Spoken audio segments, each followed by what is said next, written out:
कोर्टे साक्षी देवा है काल गां दांडे युवकों को पिटी पिटी हत्या एक हत्या मामलें प्रत्यक्षदर्शी भाव में कोर्टे साक्षी देवु हत्या अभियोग होती घटना घटी मयूरभंज खुंटा थाना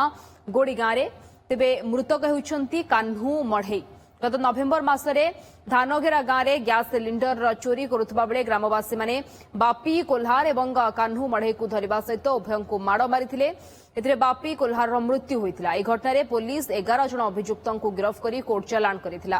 कान्हू मढ़ई को मध्य चोरी मामलें जेल पठाइथिला कान्हू जेल रु बेल रे आसिथिले बापी कोल्हार हत्या घटन में कान्हू एकमात्र प्रत्यक्षदर्शी थिबारु गतकाली साक्षी देबा पई कोर्ट जाइथिले अभियुक्तों संपर्कियों सहित कान्हूंकर झगड़ा होता 5 जन युवक कान्हू को गोड़ाई गोड़ाई पिटी पिटी हत्या करथिबा अभियोग होईछि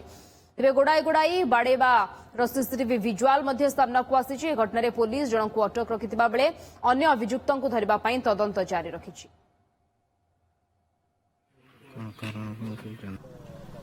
सी आमर काली राति गोटे रिपोर्ट होता आमर ये शशिधर मढ़ई बोली गड़ी गाँव सी आस गोटे रिपोर्ट देते जे तांकर पुओ कान्हू मढ़ईर हत्या होती घटना आम आसिलु देखिलु एक्चुअली डेड बॉडी गोटे पशुपति पात्र घर साइड रे डेड बॉडीटा अच्छी आम बॉडी रिकवरी कलु आम जड़े एक्यूज जी की अच्छी प्राइम आम जहाँ सीसीटीवी फुटेज आम देखु जड़े एक्यूज दुलाराम मुर्मू बोली बीसीपुर आम अटक रखीचु थाना यार पृष्ठभूमि एमतीका कि ये नवेम्बर मसरे गत नवेम्बर मसरे गोटे केस रजिस्ट्रेशन होता उदला थाना आमर गैस टांकी चोरी करने को नहीं बीसीपुर थाना बीसीपुर गाँव में गोटे बाड़े गोटे एक्यूज को मारी से एक्यूज जो आउ जन एक्यूज होता कान्हू मढ़ई सी फरवर्ड होता जेहेतु मर्डर केस आई विटनेस थिला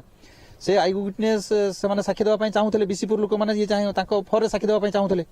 तेणु से जो डिस्प्यूट होती से डिस्प्यूट नहीं काली आसिक गोटे माड़गोल लगी